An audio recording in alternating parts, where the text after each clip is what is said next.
Знания по агрономии не в теории, а на практике получают студенты Назрановского аграрного техникума имени Идриса Зязикова на базе Россельхозцентра по Ингушетии. И все это благодаря сотрудничеству двух этих организаций, которое длится около 10 лет. За месяц практики у третьекурсников есть уникальная возможность увидеть, какая работа проходит как в лаборатории, так и на полях, как отбираются пробы зерен в хозяйствах республики, определяют их посевные качества, куда входит и анализ на определение жизнеспособности семян, их чистота, наличие вредителей и сорняков. Сейчас на полях республики идет работа по посеву озимых культур, и поэтому будущие аграрии смогут не только посмотреть на работу специалистов Россельхозцентра, но и сами поучаствовать.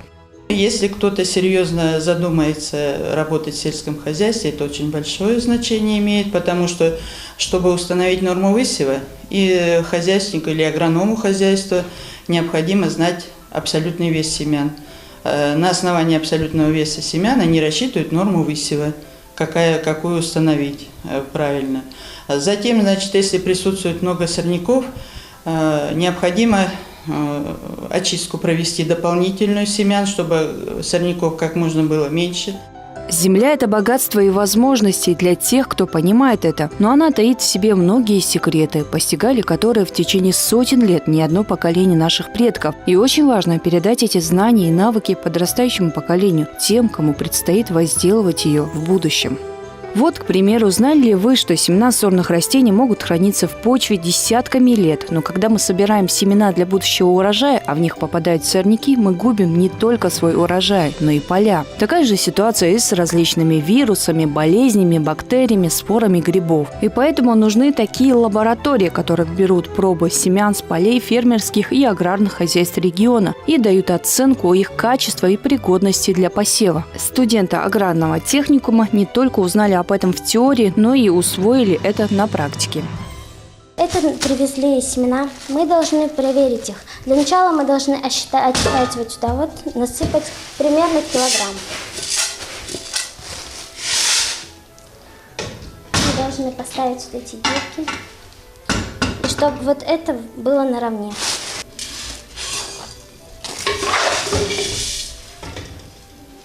Ну, примерно вот так. Потом отсюда набираем вот в этот, ставим 50 грамм. Высосаем. Это первая проба. Потом также вторую пробу. Из этих двух проб мы выбираем навески по 100 штук. И с этими навесками отсчитываем сюда, делаем 2 пробы по 100 штук. А потом мы их проверяем и на влажность семян, и на масляничность семян, и на годность семян. Заливаем специальным раствором.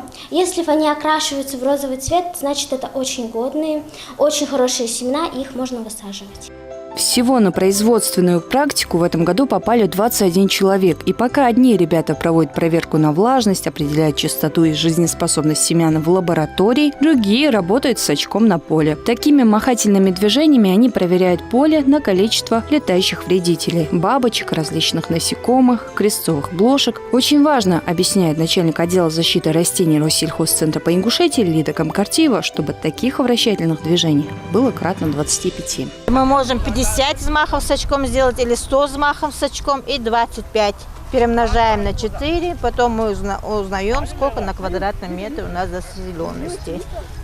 И исходя из заселенности, если превышает экономический порог вредоносности, то мы определяем, нужно ли поле обрабатывать или не нужно каким-либо препаратом. Мы цветы видим, сорняки видим.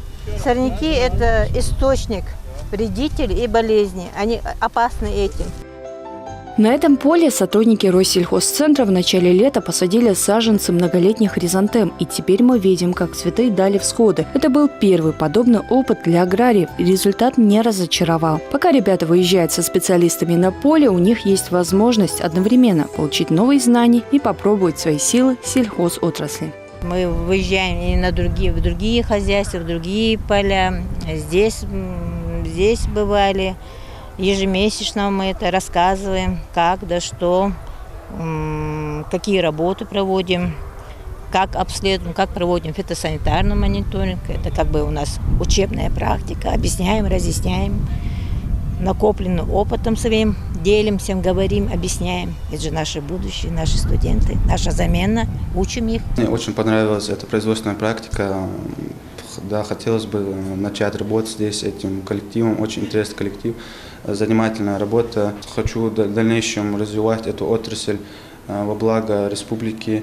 Ну и постараюсь как-то начать свою личную деятельность в этом направлении. Руководитель практики Елизавета Мурзабекова когда-то сама окончила аграрный техникум и проходила практику здесь, а теперь выезжает со студентами в качестве руководителя. Она признается, что дети могут получить здесь намного больше знаний и легче усвоить теоретический материал. Какая бы лаборатория у вас в учебном заведении ни была бы, какие бы предметы, это все не было, пока студент сам не выйдет на производство, он не поймет, как необходимо работать. Поэтому у нас заключен договор, и мы каждый год наших студентов вывозим сюда на учебную практику или на производственную практику.